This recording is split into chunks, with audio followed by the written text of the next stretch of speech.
Hello, hello, hello, and welcome to episode 91 of the Titanforge podcast. It's 90, I 90? think. Yeah. 90? I'm pretty sure it's 90. Is it? Yeah. We should really start talking about this right before the show. Well, okay, yeah, I mean, okay, whatever number it is, it's our show, and we're here. We're sorry for the delay, everyone. Tettles fell asleep yesterday, and that's so we didn't do a show. Yeah, it is episode 90. Okay, episode 90. Slept through the show yesterday. It happens. We've all been there. We have all been there. That's definitely the case. Except for Trell, who hasn't been there at all. It's just Drados and I. Normie Trell, always awake during the day. Yeah. I can't be awake at 4 or 5:30 p.m. Dude, before we started recording today as well, Tettles was just telling me, yeah, after this, I can't wait to go to sleep. Yeah, well, happens. Yeah.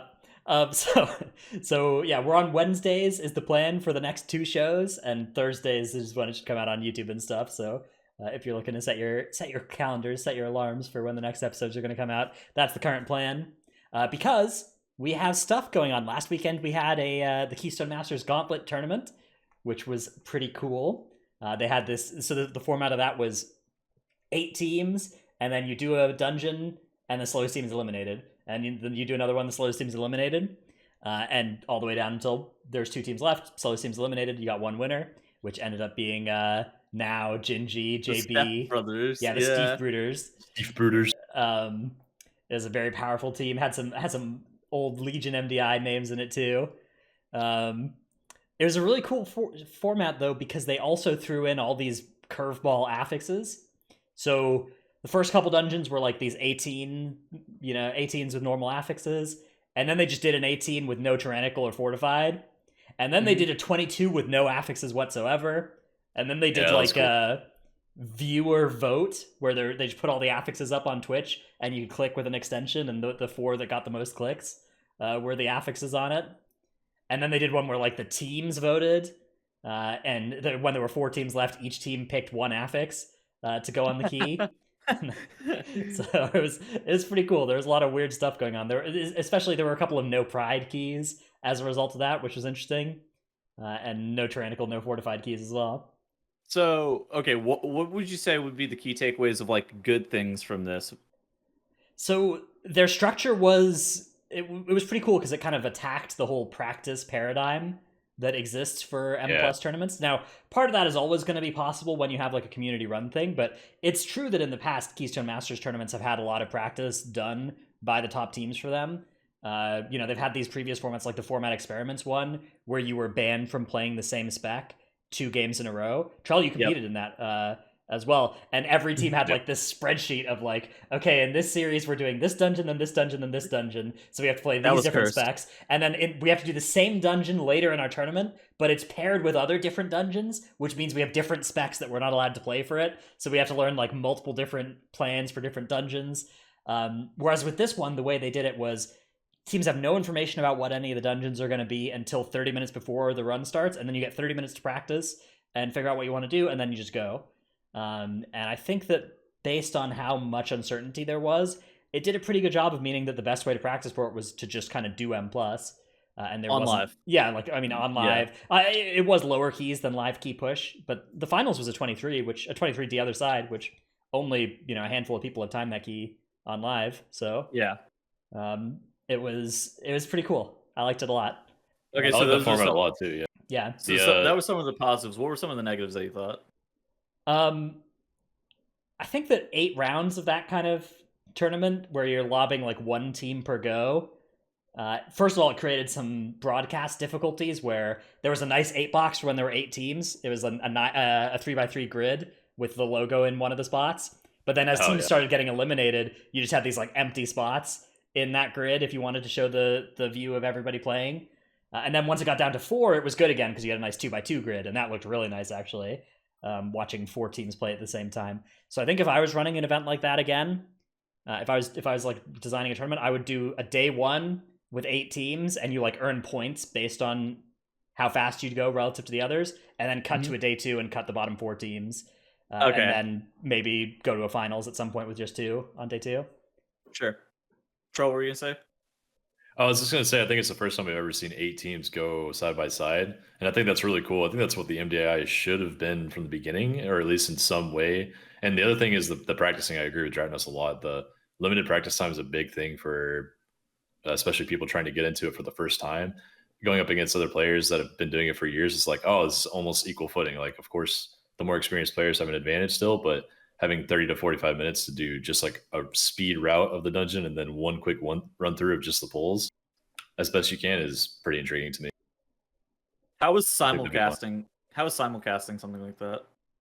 So I was analyst the whole weekend basically, which means Okay. I was basically not doing play by play at all. They would like, we had this thing where we would cast over the practice, and during that they would like throw to me with comp questions or whatever, and then after the actual game, where I basically wouldn't talk except if there was like a very specific question they wanted me to answer. Then I would do like an MDT segment for a couple minutes after the game.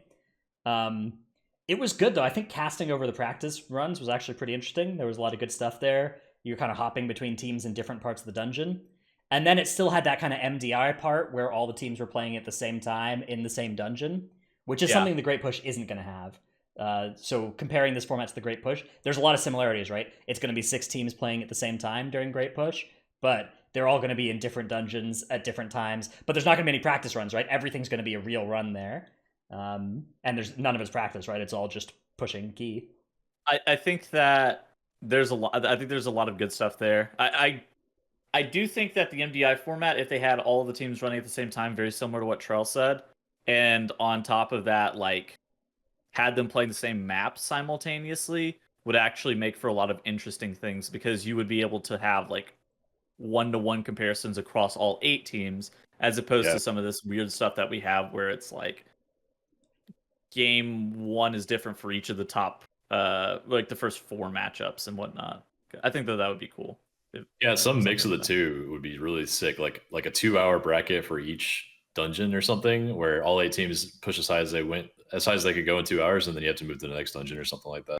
Yeah, really there's some other tournament going on this month that is like a 2-hour blitz. Keystone Builders, I think that's what it's called.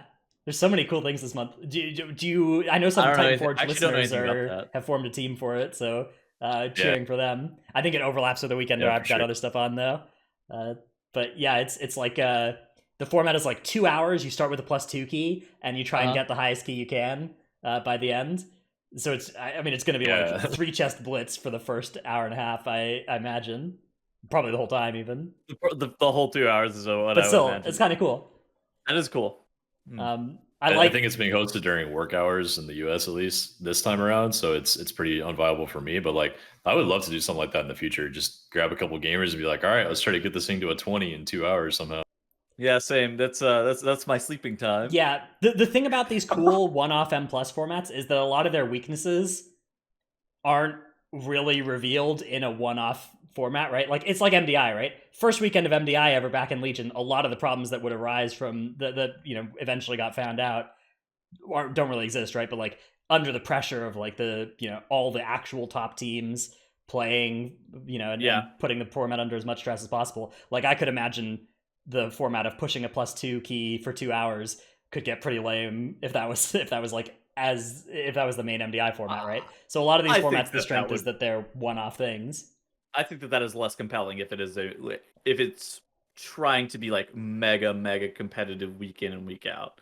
I think that with so many new formats being formed, I'm interested to see where the MDI chooses to go, or maybe they just continue to stay with this same like landmark tournament, very esport-esque format that they have been doing before. I think the Great Push is going to be a hugely important thing, how well that does. I think so. I think if that does well, I don't see a reason why that couldn't be a main format.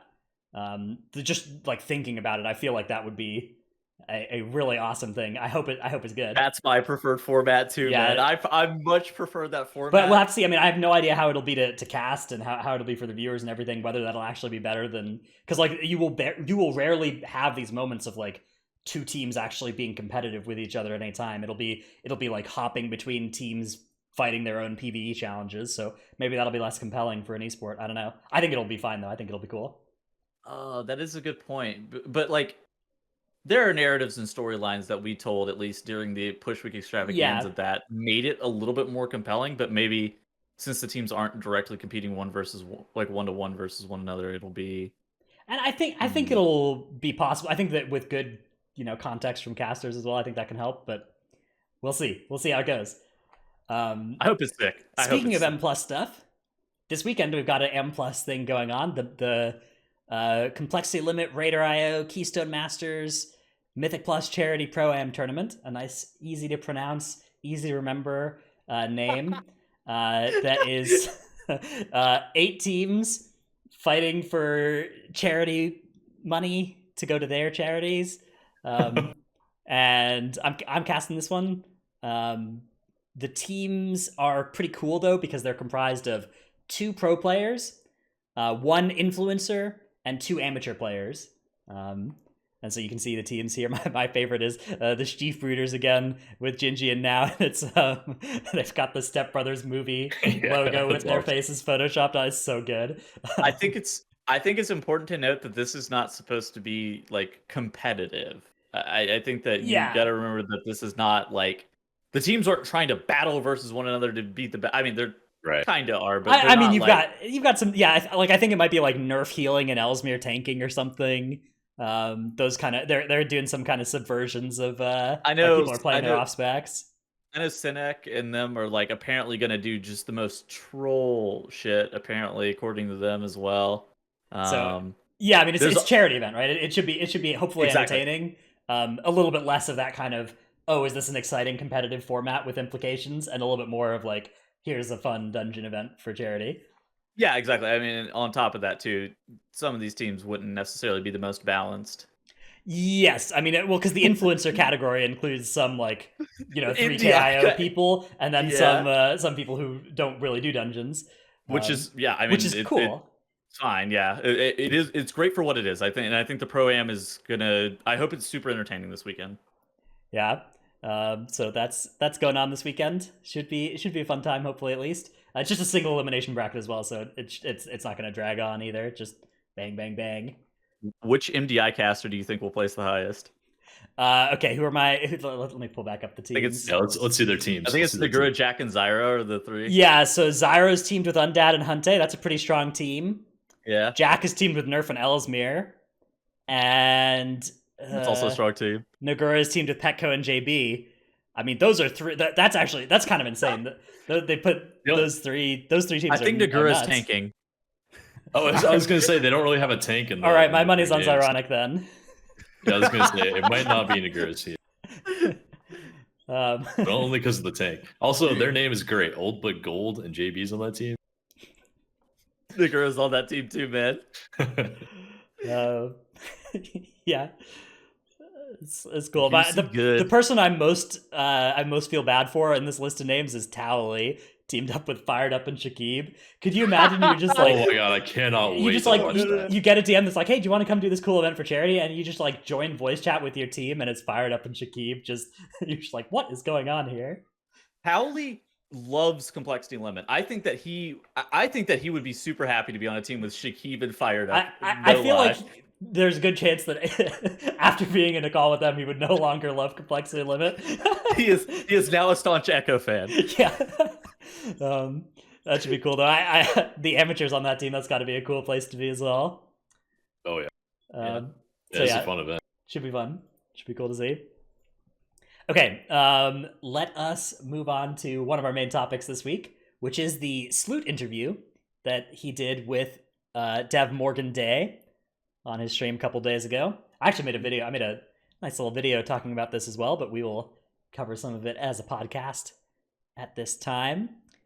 Morgan Day does a lot of the PvE systems. For those who don't really know too much about him, he's been a dev for WoW for a very long time. So we can start off here with Torghast, which the TLDR here is kind of whatever. They added a timer to Torghast again. Yeah, so there's Torghast scores coming in where you get a better score the faster you go in it, but you also get score for full clearing and stuff. and for not dying, and it's like keeping a multiplier going as well. So killing stuff and then killing stuff again while it's still up. Yeah, like a killing spree mechanic. That's kind of cool. Which I actually think that could be pretty fun. Yeah, I mean, I don't know, Torghast. I don't actually think that there's too much of that kind of stuff they can add to it that's going to make it fun to me. Like, there's also meta progression coming in, which is kind of like the talent tree of Visions and N'Zoth. Yep. But again, I feel like the core problem with Torghast is just that the runs aren't different from each other. Like, you don't have cool different builds ever, which is the part of roguelikes that is good, is when there's like 10 different archetypes, and every time you play, you're kind of mixing 2 different random ones together, and you got something cool vibing. And Torghast is like one. Squishy did say that the new Torghast was actually really fun to do. Okay, and well, he's interested that's good to news. see how other people end up feeling about it. It is available for testing on the PTR right now if you want to test it. I've had actually a couple other people who told me that it was fun as well, but I must admit, I'm probably not going to fucking on the PTR to test Torghast. I'll get on the PTR to test that new dungeon, but not Torghast. And then they're making it easier to make your legendaries up to rank 4. They're basically adding a bunch of catch-up mechanics to the Soul Ash. But Soul Cinders, which is the new stuff you need for ranks 5 and 6, is presumably not going to have any of this kind of catch-up. So it should be easy to get a rank 4 legendary. You'll still have to do basically the same process you currently do to get a rank 4 legendary to get your rank 6 one. I don't hate the new Soul Ash mechanic where you're able to trade it between characters as well. We didn't really talk about that. But this doesn't work for Cinders, though, so it's only for getting up to rank 4. It's only for the Ash, yeah. But that's great for alts and stuff that you're trying to, boost. Make quickly. Yeah, boost quickly. Yeah, I mean, it looks like you can also get your Soul Ash from repeat runs now as well, which means you could just spam a Torghast and get a rank 4 in a week, rather than having to wait 4 weeks for it, which is also good. So that's nice. But to me, the core problem is this is going to be good when it first launches, and then in like 6 months' time or 4 months' time, Soul Cinders is going to be the new thing where it's like, okay, why isn't there catch up for this? It seems like there should be like just build in this system like 3 months after the patch comes out, make this activate for Soul Cinders as well. I don't get how they can't see that coming, but that's okay. I think they can. I think they choose to nerf it after the fact. Like, I just don't see why Soul Ash shouldn't be better now and shouldn't have been better like a month or 2 months ago. Like, this is the time where it matters. Next patch is not. It's not really going to matter. Should it be implemented immediately? It should have been implemented when the system came out. That in like multiple months' time, like they should be able to predict with their new system, because 9 of the past like 10 patches have had this problem where the system is totally good and like a month of time-gated progression is great for mains at the start of a patch, and then making an alt 3 months in and looking forward at a 1 month long grind is not something that is cool.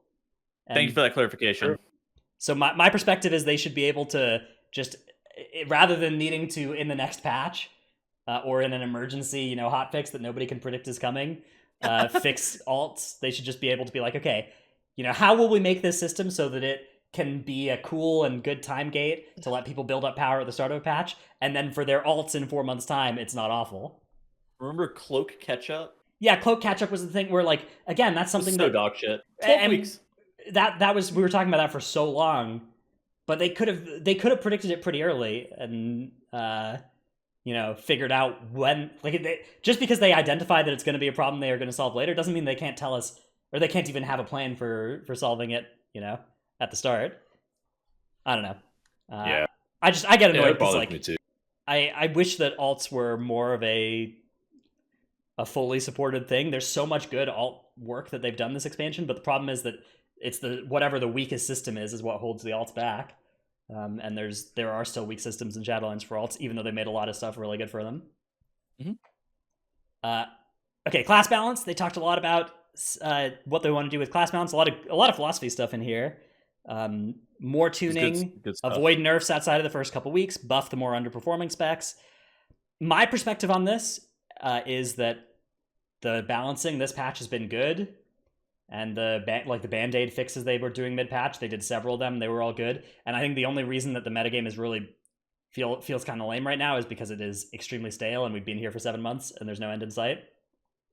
Funnily enough, the metagame actually shifted a lot, like whenever it was current, and it wasn't necessarily due to the hot fixes, but it was due to people understanding like what was more important and started figuring out certain things. I remember whenever the patch started, everybody thought Resto Shaman was mandatory to heal high prides, and then it's just like, nah, dude, Venthyr Pally, and then it's just like everybody jumps ship to immediately to Venthyr Pally, and people were running like it was like Hunter Mage Windwalker for like forever. Yeah. And now I can't remember the last time I ran with Hunter, man. Yeah. Yeah, Hunters have fallen off. That's true. That's a big one. The high end M plus balancing though is like I don't think that's really what they're talking about so much here is like raid balancing. Yeah, I mean in counterbalance, it feels like everything is kind of playable. At the beginning, I would say that Fury Warrior and like DPS Rogue were just so they buffed those a lot though. But they had to they hit those with a bunch of buffs in a row. I thought that their hot fixing across this whole entire patch has been quite solid. I mean, it's been really aggressive compared to previous expansions, but I thought it's been pretty good. Like I think the for me the problem with the patch is that it has gone on for so long that it's not something where like the patch is balanced bad. It's just that when you're in the same patch for so long, oh my god, yeah, it's no matter how good things are, it just gets boring. Why they're buffing Mistweaver, so they're nerfing Holy Pally damage. We've actually seen some of the Holy Pally damage nerfs, which obviously that's coming. I don't know. Of course. Obviously, but it's taken 7 months. Yeah. Encounter design has a huge effect on class balance is a great point. That agreed. I like to see here. Yep. That like, you know, what class is good on the last 2 fights has a huge impact on the kind of community psyche of what classes were good in a raid when they're completely regardless of like how they're actually balanced in a vacuum. Also, not only that, but just how classes AoE and cleave and stuff like that. This was way more readily apparent in Legion whenever everybody had access to like legendaries that would turn them into burst AoE machines and shit like that. Like in counter design, you basically like Kill Jaden was a fight where it was like only certain classes could really AoE the ads on Kill Jaden, and those classes were super dominant on that fight. And it's just like stuff like that happens where those classes are just overwhelmingly strong, and because of that, because of the encounter design, it's exactly like that. AMZ is something they're looking at, something like a cap on the amount of damage it can absorb. Yeah, this is the second interview where devs have talked about AMZ being something they're looking at, and second time they mentioned the cap too. Yeah, so maybe that's the design they're going to go with. I don't know. It's tough. It's tough to think of a place they could land where AMZ is still like it doesn't feel neutered, but it also isn't something you need to stack. I don't know how they could thread that needle. It's hard because like without it, I think you still run like up to 2 or 3 DKs if AMZ is good, but if AMZ is just bad, then like. Yeah, if they cap the amount of damage it absorbs and it just means you need 2 AMZs where you used to need 1 AMZ, it might have the reverse effect as well. Where just like, you know, the marginal utility of the 5th and 6th AMZs goes up. Can you imagine if it worked like that? It'd be so bullshit. Every single melee spot is a death knight. I mean, they gotta be careful, okay? Yeah, they made Darkness not work like that. There's no way they... There's no way. There's no way they would screw it up. Of course. Not my. What if it turns into just magic darkness? 10% chance to avoid magic damage. I mean, that would be a cool way of going about it. Although I don't think it would thematically work with. Yeah, that'd be. It wouldn't match the theme of AMZ, but I think it would do the balance job. You know that would match the theme of AMZ if you put an AMS on the whole entire raid and made them all immune to taking magic debuffs. Yeah. That'd be interesting. That'd be so bullshit. They're gonna reduce the amount of BOEs as well next year down to 2 or 3 slots. Hopefully, I hope they actually. I was thinking about this. I think what they could do is make it so there's more BOEs, but they're like unique equipped 1 or unique equipped 2. Shard of Domination. Change of Domination BOEs. Because I think the problem is just people like buying a bunch and stacking them. But I actually think it would be cool if you could fill in your worst slot with a BOE. So make more slots worth of BOEs, but make them only. Yeah, and you could even do like some are created by crafting professions as well, and at the full level, and some just drop in the world, and they're all on the same unique equipped tag. That would be my. I like that. That's my BOE design. That'd be sweet. That would Wow. make it a lot more accessible by every single spec. The main problem I have with really smart. BOEs is the spend 5 million gold to gain 10 item levels paradigm is was pretty gross this time around. Yeah. Whip out daddy's credit card, swipe that for some BNet bucks, convert those to WoW tokens, and then equip gear, win raid. Weapon tokens. So this is a big deal for the high key metagame, and also it's a big deal for mythic parsing, and it's also a big deal for people who get most of their gear from heroic raid. Mm-hmm. Here's the deal. Here's how it's going to work. It's going to be like in Nyalotha, where some weapons dropped from N'Zoth and Carapace and some didn't, and so you can get the 10 item level higher versions only of some weapons. Here's the types that are there: a shield, the legendary bow, an agility dagger, an intellect staff, and a two-handed strength sword. So if you are, say, an agility non-dagger user, like a Windwalker, or Demon Hunter, yeah, you don't have a weapon. If you are a two-handed, if you're a strength user that doesn't use two-handers, so a single-minded fury or a tank, you don't get a weapon, although you do get a shield. Holy Paladin. Yeah, Holy Paladin. If you're an int user that doesn't use a staff, you also don't get one. Which is, I think there's that like Mistweaver. Could Mistweaver use staff? Mistweaver use staff, yeah. Can Shaman? I don't think Shaman can use staff. I think Shaman has to have an offhand. Can they? Okay. I think they have to have an offhand. I'm not 100%. I know they can wear shields. Yeah, I don't know if they, and I know they can also not wear shields, but I don't know what the options are for not shields. All right. They can use staff. Shaman can use staves. Okay. All right, cool. Are there any int users that can't use a staff, or is that all int users covered? I don't know. These are the mysteries. But yeah, so there's a couple specs that are a little screwed here. Which it's not that big a deal. If your weapons right now are 226 on live, then this is not going to be something that affects you. However, if you spent some time this patch with a 220 weapon on, that'll affect you in that you won't have that time. There's no equivalent 220 step for those specs. You just wait it. You're either on 213 equivalent or 226 equivalent, and you don't get that midway step from last two of heroic. What do you think, if you currently have a 220 equipped, then you're a little screwed off this if you're one of those specs. And of course, if you have a 233, you are also screwed off this. Yeah. I was just thinking, so Windwalker can use a two-handed agility weapon now. There's no two-handed agi, though. As of Shadowlands. Oh, yeah, so they're screwed either way. Yeah. But I was going to say, even if there was a 233 two-hander, I think the 226 one-handers would still be better because they're just not tuned properly to be able to use a two-hander over... They buff two-handers. Two-handers are fine in AoE now, right? It's just single target where you want. Yeah, maybe AoE. Last time I checked, it was still 5% behind one-handers, though. I don't know. Main hand weapon damage is a hell of a drag. Sure. What is the point? Why? Well, it's a lore-based reason, right? Is that you take? I mean, they want you to loot weapons off of things, right? They want you to loot actual items and not just some glowy anima ball, right? Oh man, it's got to make you think why did they make the other choice in the first place, right? They had because they wanted us to have Covenant transmog weapons. That's because you turn them in for a weapon from your Covenant instead of it's not a Sire Denathrius themed weapon. I mean, it's what they said.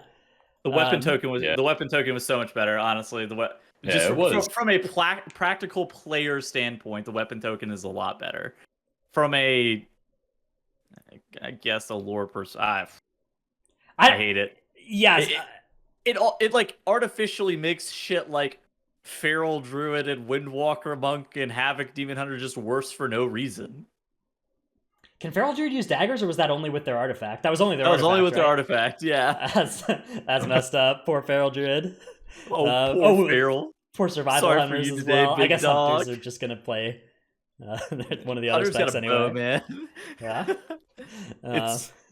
It's I don't know. It just artificially makes some of these specs worse. We saw it with Carapace and N'Zoth where there was just no staff, so it was just a wand. There was the int sword as well, right? But maybe it was a sword. It wasn't a wand. It was a sword. That's exactly what it was. So only mages and warlocks could use it, right? And just everybody else is fucked. The sick part is, if you look at the specs that are screwed here, it's enhancement, feral, survival. You're just are these the specs we needed to kick? Are these the ones that need less item levels? Frost DK is trash, but Unholy is back. Well, dude, two-handed frost? Any two-handed frosters? Obliteration gang? No, nobody's doing it Frost Obliteration gang. I don't know. Also, Outlaw Rogue, but Sin has daggers, but Outlaw has lower main hit. I don't have a problem with that though. Big dagger in your offhand. We were gonna bring this up later in the show, but I think now is actually a decent time. If you want, you can pull up the PvP upgrade too. Yeah, okay. I just highlighted it. I mean, like this is also kind of important whenever you're discussing the weapon stuff because it seems speculated that there won't be max level PvP weapons available next patch, which good and bad. So PvP weapons right now go up to 233, and next patch they're going to go up to 213? 220? No, it's 220, but up to 233 in PvP. Yeah, I think. So you can get the heroic step if you can get to 2100 in PvP. You can get a heroic equivalent weapon in PvE. That's a mythic equivalent weapon in PvP. Last two boss equivalent one. But for 2100. That will be really nice to eliminate that problem of. So the first week of this tier, the really good PvP players also mythic rated. Like I'll use Trill as an example from Complexity Limit. He had a 233 weapon on Windwalker the first week of mythic, and that's like otherwise unattainable until you killed the very last boss of the raid. And he was just strolling up to Mythic Shriekwing, just smacking him around. Maybe it wasn't Mythic Shriekwing, but one of the later bosses. So yeah, the PvP weapons have taken a 6-item level hit from. Like, there's that extra upgrade step that only weapons had that's going away, and there's an extra 6-item levels being taken off of all PvP items. But they'll gain that back in PvP basically. They gain 13 item levels in PvP. So yeah, I mean it's not going to be too big a deal for most PvE centered players. The news will basically be like, if you can get to 2100 rating, you can get still reasonably good gear that you will use for a while. But it's no longer like your BIS set is 10 out of 14 pieces or PvP gear type situation, which it was this patch. Heroic final two bosses kind of thing. So it would still, if you can grind it out, it would still be relevant for like the first month and a half, 2 months. Yeah, first few weeks. But I mean, it definitely falls off pretty quickly. Yeah, I mean, it's you can get what you would have gotten it for 1800 if you get to 2100, which was still good. 1800 was still worth, but it's not. It's harder to get, and I imagine a lot of people that did feel obligated to PvP this time around will feel like this is enough of a nerf, they don't have to bother. But it will still be worthwhile. So yeah, that's a good call, Tettles. Good thing to look at. Let's see. Next little thing to talk about is the Shards of Domination, which are really cool. Really cool. We don't exactly know how they'll work. Like, we don't know the set bonuses just yet, but basically you can get up to 5 domination sockets, and there's like 3 effect types and 3 flavor types. So the flavor types are Blood, Frost, and Unholy, and there's also Damage, Healing, or Survival. And so there's the 9 total different ones. And basically, if you equip the 3 unique Blood ones, the 3 unique Frost ones, or the 3 unique Unholy ones, you get some kind of set bonus. We don't know what those are. And then potentially you have 2 other slots. So my guess is that a common loadout's going to be like Blood, Blood, Blood, and then Frost damage, Unholy damage, or something like that, to get whatever set bonus you want, and then all 3 of the damage shards as well. So which one allows me to have Twilight Devastation come streaming out of my body and just eliminate all the mobs? Yeah, we don't know any of the set bonuses yet, so if there's a good set bonus, that will be what you do. But the damage shards all look really good, especially the Blood one. Your damage is increased by 8% when you have 50% or more health than your target, which isn't a sentence that actually works. But I assume they mean 50% or more health than your target. This is not a sentence that actually works. But yeah, it's if this effect means 50% or more health than your target, this is going to be a banger for execute in raid fights. 8% damage increase. I mean, that's crazy. So when I first saw the system, I was under the impression it was going to be the way they nerfed the raid over time by just leveling up your sockets or getting more sockets or whatever. But apparently they work in all content now, right? Yeah, so the way it works is that the set bonus from the 3 blood set bonus, for instance, only works in the Maw and in the raid, but the effect works everywhere. So your damage being increased by 8% when hitting a low health target, that works anywhere. But whatever the undiscovered blood effect is, only works in the Maw and in the raid. And yeah, they scrapped that. They had that earlier design that was data mined that was like these things ranking up that doesn't appear to be there anymore. Yeah. I mean, that could potentially be a nerf. There could be like an Archive of the Titans-esque thing that ranks up week in and week out. Yeah, the set bonus could just get stronger over time in the raid. That would be a good way of doing it. When is Elitist Jerks killing Denathrius? That's a good question. Hopefully soon. Denathrius nerf. Oh, Denathrius nerf's coming soon. Then. All right, last little bit of the interview that I want to talk about here. There's a couple bits we missed. Go check out the whole interview, of course, for any listeners that do want to hear. It's good. There's a lot of great stuff in there. But one cool Sloot did bit, a good job. Yeah, Sloot, fantastic choice for interviewing on this kind of thing. They agree with the feedback they've gotten with Keystones and getting the dungeons they want. Nothing to announce. So that's like key deletion, that kind of the kind of angst that people have around re-rolling. Everybody having 5 Sanguine Depths keys or 5 Theater Pain keys or whatever. So I'm glad that they're hearing that. And then starting to explore Kiss Curse affixes with seasonal affix, so the last 2 seasonal affixes have been Kiss Curse, right? Awakened and Prideful have both been, you got a benefit for doing them, right? Sure. But they might want to completely revisit one of the buckets if things play out well. So I've read this as maybe they are looking at making a bucket, which means like the level 4 affixes or the level 7 affixes, into something that has a Kiss Curse tinge to it. Please, bro, fix the fuck. Okay, the biggest issue I think, and one of the reasons that I think that Shadowlands dungeons are so fucking stale sometimes, is because they're just reusing these affixes for the 3rd expansion. It's the 3rd expansion that we have these affixes. It's not different. The seasonal affixes, honestly, I hated them at first, and I think that the longer we've had them, the more like well refined they've gotten. They understand what the seasonal affixes need to look like, and they've honestly kind of gotten better. The seasonal affixes aren't enough to like continue to have you play the game though, and like the base affixes are just so annoying, and I wish that they would have redesigned them coming into this expansion. Well, so they could do like a seasonal twist on one of the buckets, for instance, right? Where there's like some modification that happens to each of the affixes in a certain bucket during the season. That is some kind of Kiss Curse. That like, what if you got a damage buff if you got hit by a volcanic? What if your quaking also interrupted enemies that it hit? What if your sanguine healed you? Okay, that would be interesting. What if killing an explosive made it explode and hit the enemies? Yeah, that'd be cool. I don't know. Hopefully they just completely redesign one of the affix sets. Like I think that like if they completely, not just for a seasonal thing, if they completely hammered through the affix, it would be, I think, a little bit more reasonable. And then finally, M+ rating. If somebody's score goes up, you'll receive bonus valor in the chest at the end. So Tettles and Trell, I will happily be providing you characters that will be getting score upgrades for any weekly 15 you need to get you some extra valor. I'm so thankful to help carry all the Drapno Assault. Out of the goodness of my heart, I'll be doing this.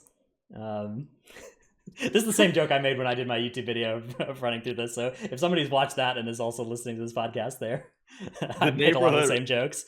The neighborhood rat over here trying to get us to carry his alts for the umpteenth time. That's the case. All right. So that's our look at the Sloot interview. Let's go on to tip of the week. My tip of the week is that if you ever swap covenants, you get access. If you walk into the Torghast antechamber, you can get any of the other Covenant followers that the quests have been completed for in your Torghasts, which means if you do a Torghast group with people of all 4 Covenants, and you just do Torghast with them for a couple weeks, whenever you swap Covenants, you'll just walk into Torghast, and there will be all 10 of the Night Fae followers that they earned waiting there for you. So if you ever got a new character, you got friends and new characters or something, doing their runs, it only works if they haven't unlocked their followers yet as well. But you'll be unlocking the followers of their Covenant for if you ever swap to it. It's a little bit fringe, but I had a character that I had been doing Torghast in a group with a couple times, and I swapped Covenants on it, and I walked into Torghast, and there was a set of people waiting to join my team, but the one that I'd only done ever by myself doesn't happen for, so it's a little weird, a little sad, weird incentive. All right, Trell, what is your tip of the week? I'm just like, man, if I'm ever going to be in that situation, I'll convince 3 others to reroll at the same time as me. But, Maybe. So So mine this week has to do with Pride. A lot of people use Invispods to skip Pride right now. So there's a lot of interactions with Invispods that people haven't really known widespread until now. And one of them is the criminal offender of if you pull something that's an encounter out of the Invis spot before you get in combat, then you're going to reset the boss. So the worst offender I've seen usually on streams is people having their holy pally and they just throw a judgment at the boss before anyone else touches it. And that judgment will hit the boss before the pally is, I guess, completely out of Invis. And so that will reset it. Any kind of projectile, yeah. Like basically anything you throw at the boss that's not instant or close enough to put you in combat before it gets there will do it. Yeah, so cancel Invis before you pull, or do something that breaks you out of Invis. Immora. Yeah. Something like that. Yeah, it's I've seen this happen as well. This is a good tip. Happens a lot. It gets a group like the first few times they try an Invispot skip, and these skips are harder than they look because there's all these factors that you don't think about the first time you do it. Like you got to all hit them at the same time. You got to make sure you don't pull the boss out of Invis. You got to make sure everyone has the pot to begin with in their inventory and didn't use the pot in the last 5 minutes. There's a lot of factors. All right, let's take a look at Tettles' clip of the week, which I know what this is. I've done this myself. So this is a second boss, Necrotic Wake, which when he casts his Final Harvest, if the mobs are crowd controlled, they don't do the bad thing. Yeah, they don't. So you can Chaos Nova them last second, and they don't. They're it's the same as if they're hard CC'd out in the wild. So that's what's happening here, right? These three would wipe the whole group if the cast finish, but Chaos Nova, Dragon's Breath, everything comes out to make it so they're CC'd. So very, very cool little tip if you're ever fighting that boss and stuff isn't dying by the Final Harvest. Yeah, exactly. It's also useful. Like you can just CC the mage. You can use Paralysis or Freezing Trap, Turn Evil on the mages, and then just leave them like that, and they won't get absorbed by the boss either. I'm surprised that bug hasn't been fixed. I'll be honest with you, but I mean, small victories, honestly. that boss is bad. That boss is really bad. It was so confusing because I think in the dungeon journal it even says like you cannot CC them or something, or it'll like get absorbed in some way, or it reads like they will get absorbed no matter what. But like people have been CCing them since beta, so it's hard to tell what's really intended there. Can we just get the angel to fight the fucking boss for us again? Have you ever had the angel die because it got hit with a throw cleaver in that spot? I don't think so. I've had four ferrying angels come survive afterwards. The ferrying angels? Yeah, one of the ones that flies you up. Yeah, so there's just four of them. One of them died to How did it get hit by the fucking... I don't even know, man. Maybe it was not a throw cleaver. Maybe it just got aggro or something because we were like wiping and it was there. But it died. Okay. Interesting. Necrotic Wake is a very cool dungeon. No bugs. All right, let's talk about raid testing, which has been happening now. Now we've tested almost all of the heroic bosses. Let's see if I can pull up the boss list. Yeah, we've tested everything except for Sylvanas Windrunner on heroic as of today. Today we did the last two that we hadn't done so far, and I would say that it's been going pretty well. It's obviously all been heroic only, but a lot of the bosses have cool stuff going on with them. Some of them are kind of dumb, but especially like Kel'Thuzad was a really sweet fight. Had a lot of callbacks to his Nax version, and also just like a lot of great mechanics that I was excited to learn. I think that having dumb fights every tier is like kind of okay, as long as they're not like late into the instance. Because they have like dumb fights every single tier. We have fucking Blackwater Behemoth and Eternal Palace. That fight was awful. I mean, we had, I'd say Zanesh was also like not. That was a gimmick fight, yeah. Yeah, exactly. Yeah, another gimmicky ass boss, and just like not every boss has to be a banger. I think that if they take liberties with some of their design choices, doing it on the earlier bosses is super cool. I think that the Terragru being like the first boss of the instance. Oh, I love the Terragru. They're so allowed to take a liberty with that shit. It's the first boss of the instance, man. Fucking go wild. I don't care. For those who don't know, the Terragru, you get 4 anima powers from clearing the trash before you fight it. And they're like, there's a special set of them that you're choosing from. And some of them include stuff like can't be stunned. You steal and rage effects from targets you hit. And the boss like has mechanics that interact with those things as well. and it's really cool. So yeah, I mean it's not going to be hard, but the first boss doesn't need to be hard. Exactly. So I wholeheartedly I think Terragru is going to be a really fun first boss, and the balancing doesn't matter too much as long as it's not actually going to brick wall people. Some of like the medium bosses are allowed to be just kind of boring or stupid as well. Like if there's a fight with like dumb spell queuing or whatever and weird interactions, it only matters if they tune it like Stone Legion generals. If it's not tuned to be that hard and it doesn't wipe you if you scuff your spell queue push by 3 seconds from being the most optimal to being the second most optimal push time. Like if that doesn't actually wipe you repeatedly over and over again like Stone Legion generals did, it doesn't matter. It's fine. I hope that the raid is well tuned as Nathria was. Nathria was the best tuned raid that we've had in such an incredibly long time, and I do hope that they keep that up for this next tier. That's true. Last 3 bosses were really, really good from a tuning Stone standpoint. Legion, as much as a shit show as it was well tuned. I think it was overtuned. I think that it was a bad fucking boss, but yeah, like I think part of the problem with it was that the tuning was so tight on it though, and it was so tight that you couldn't, that guilds didn't get to bash their heads against Sire before they had an extra week of gear, and it was much eminently doable. Like I would have loved to see Sire with 4 days of week 1 prog on it, or 3 days of week 1 prog on it. That would have been because it was maybe killable with a perfect pull. That would have been so cool to see. But it would have Stone been Legion Generals so robbed close. us. It robbed us of that. Well, I think to Tuttle's credit, I think he's right about Stone Legion tuning was good. Just the encounter design made it so hard to hit those tuning walls correctly. Like the commando shields originally were very hard to break, but I think it was doable, right, with the right comp. And if you didn't factor in all the spell queuing, you could reliably do it. They did nerf it twice before it was killed for World First. True. Yeah. And then like 17 more times after. Yeah. But yeah, I mean, Kel'Thuzad is the second to last boss, and from testing of that looks like it's going to be sweet. It looks really, really cool. Oh yeah, Stone Legion General is such a great fight too. Well, SLG they had to test 4 times because they kept changing it and testing how it's going to work. Yeah, and then they like SLG and Council right they just kept testing them over and over again, and every single time the fight was completely different for both of those bosses. That's always the scariest part, is if they're reworking the bosses, because you know that the boss may be fucking just a buggy piece of shit. Okay, so to Blizzard's credit, they do this shit every single tier where they also don't really test the end bosses very often. Like Sylvanas or whatever is not going to be tested very much, probably, just on like Heroic. Yeah, they'll test it on Heroic. They will not test it on Mythic externally. But to their credit, the end bosses are very infrequently just bugged out of their mind. Yeah, they're not like Una wasn't bugged. N'Zoth wasn't super buggy. Ashara wasn't super buggy. Yeah, no, they weren't bugged. Kil'jaeden was the last one that was just bad. N'Zoth actually was really buggy for the World First people, right?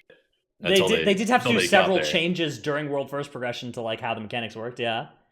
Okay, there was that whole. Do you remember when they despawned every single N'Zoth in every difficulty across North America? Yeah, that definitely did happen. I do remember that now. That was a cool little moment, of course.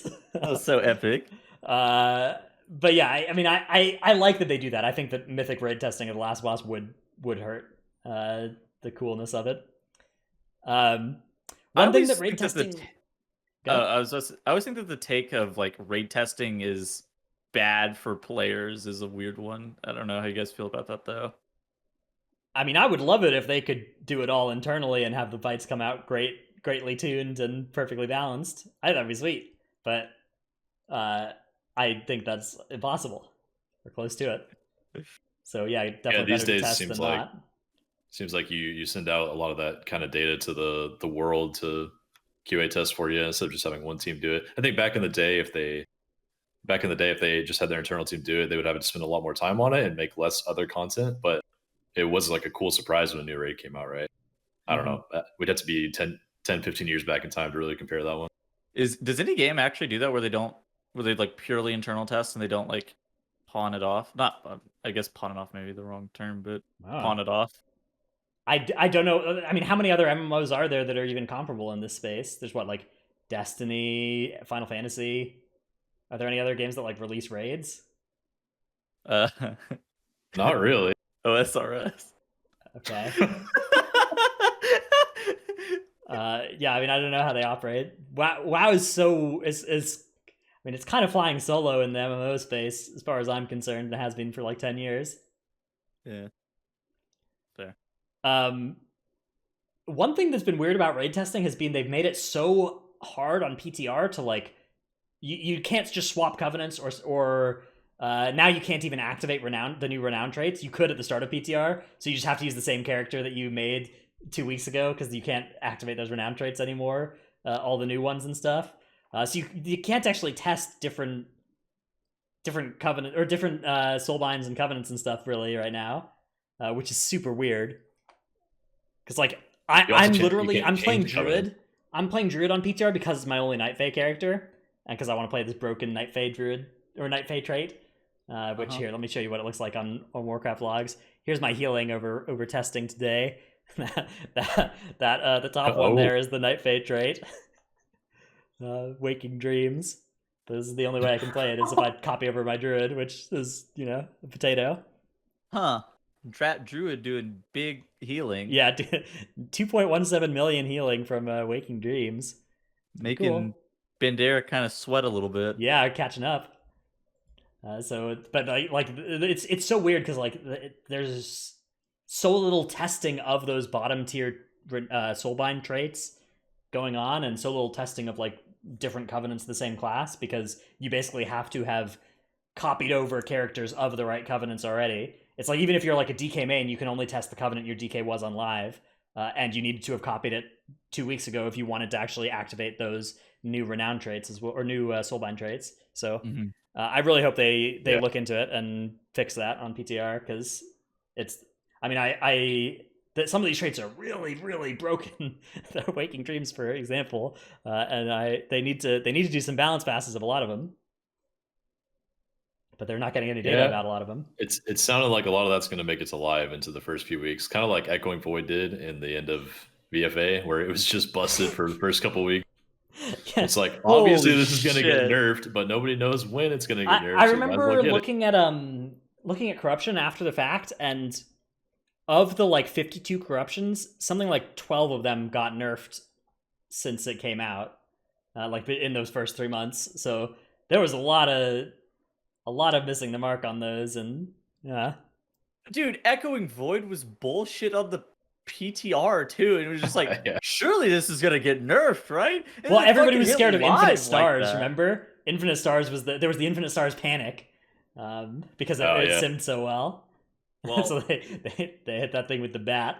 Mega casuals didn't understand, and then people had fucking Echoing Void. You had 3 tanks. Oh yeah. All right, we also got Echoing Void and like chaining rallying cries, so everyone had more max HP and stuff. Before the first nerf, because they nerfed it multiple times. They nerfed it once and it was still extremely broken. But that first week pre-nerf, it was Stam Pots, Stam Flask, Rally for damage. Use Stam everything. It was so good. I got a Echoing Void 3 as my first corruption that patch. It was such a banger. I was doing so much damage. Nagi played DPS Blood DK. That was the last time Blood DK's actually done damage. He played DPS Blood DK with like cloth Echoing Void BOEs on. Yeah. That's right. Yep. It was extremely cool. That was the last time Blood DK has dealt damage, man. Yeah.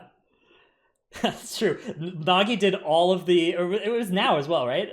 Or was it? I think both. Well, of them. Nagi was playing third fucking tank, not actually tanking not second anything. Tank. Yeah, he was just DPSing the fucking boss. Yeah, he did all the damage. A small aura buff recently. It was like what 6%. 6% on PTR Blood DK damage. Yeah, it was 6% of 0 is still 0, unfortunately. Mighty sad math there. There's also a new mega dungeon on PTR. We still don't know the answer to the most common question, which is when will M+ be available for this? But my overwhelming guess would be I would put a lot of money on it being next patch, that the like 9.2 before you can do this thing on M+. However, with Valor upgrades, the way it's working on PTR right now, you can Valor upgrade Mythic 0 drops from this dungeon up to 220 equivalent. So if there is good stuff that you're interested in from here, could happen. 9.2 isn't going to be the last patch of the expansion, is it? Maybe if they keep releasing one patch per year. Yeah. Hopefully they I'm sure they have speed things up a little. Sure they have a huge incentive to get to the next expansion, right? That's got to be the most lucrative moment for their money machine. I don't know, man. I feel like it's too early for them to abandon ship here, but it's also, the longer we go without knowing when this stupid patch is going to come out, the more I worry. It's very reminiscent of WoD, where WoD had all this stuff announced that there was going to be the Ogre Island, there's going to be Shatrath City raid, and then just nothing happened. Nothing happened, and then that was so weird. They canceled 6.3, and we just went right into the next expansion. So I don't think we've even promised anything though that's not coming, right? I don't think there has been a solid promise yet. Okay, but like back in the day when WoD was coming out, I wasn't a serious player back then. I was just a casual player. I remember looking at all the stuff they had planned for WoD and being like, "Oh, that's sweet." And then I didn't play the game for a couple of years, and I came back, and it was the very end of WoD, and I was like, "Wait, what happened? None of this actually was in the game ever."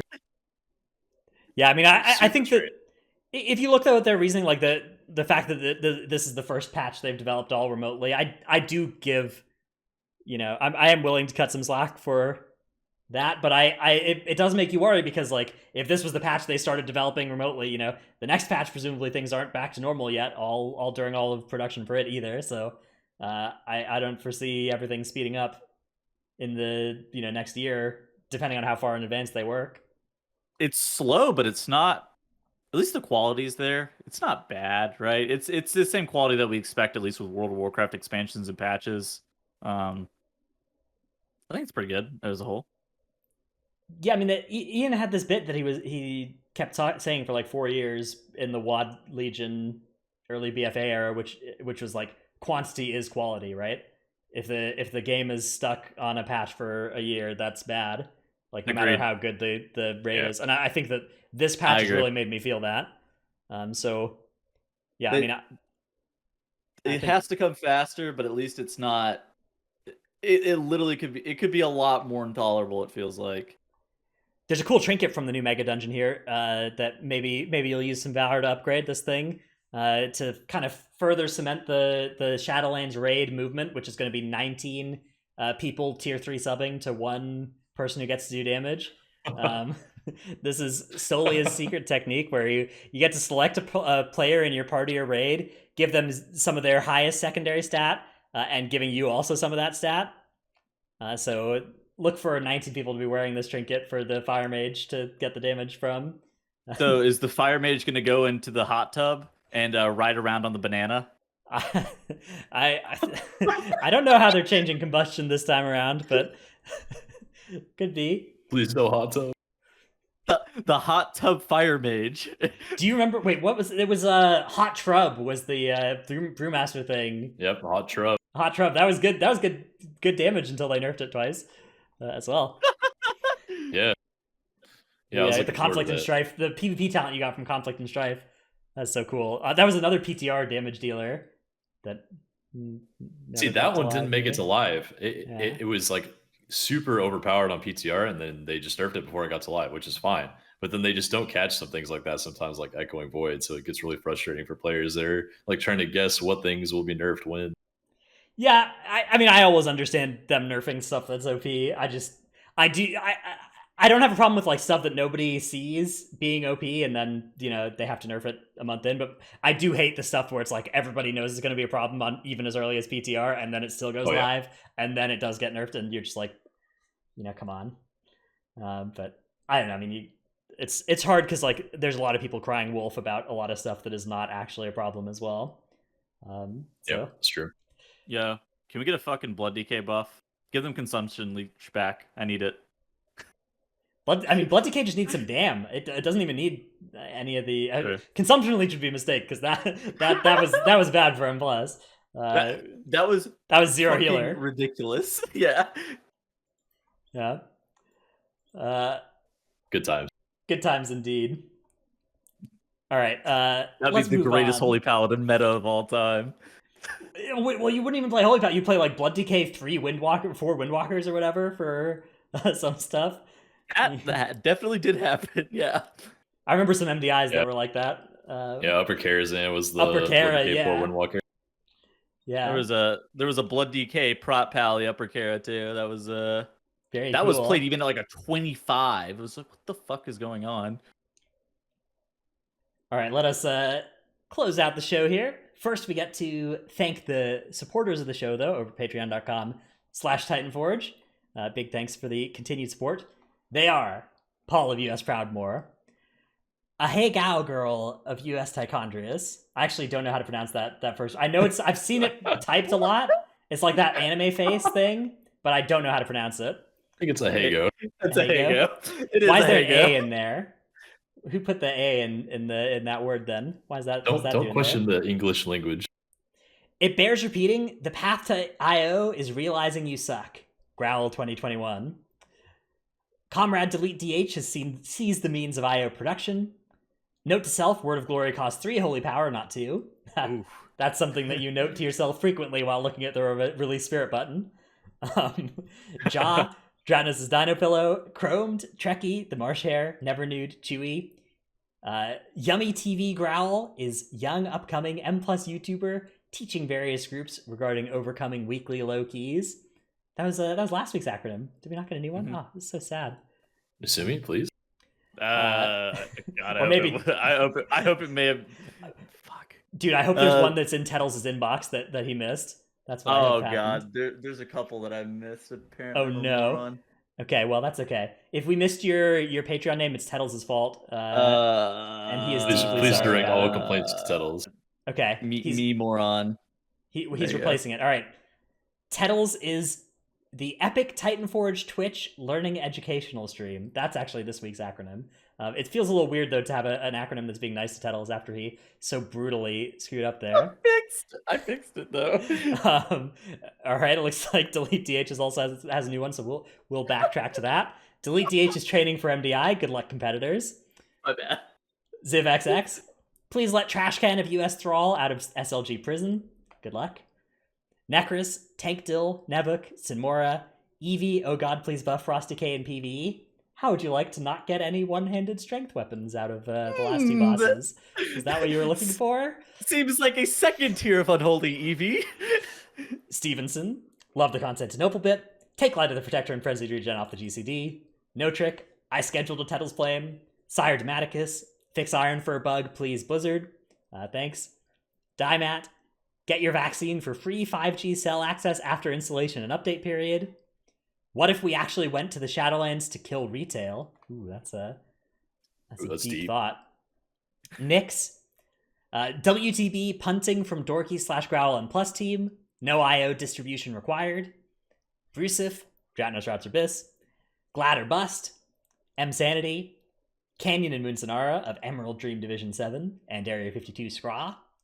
Xena, Rogue is now good enough for Prague, but still bad enough to be sat for SLG. Bless up.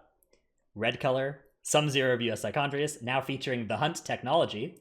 Getting a cool legendary as well, the Hunt is next patch. That one actually I think is going to be good. Yeah. The Havoc Demon Hunter Hunt legendary interaction. Yeah, that one was sweet. YouTube.com/Workbringer. Morty died 3 times to mechanics this week. Ahara of US Proudmore.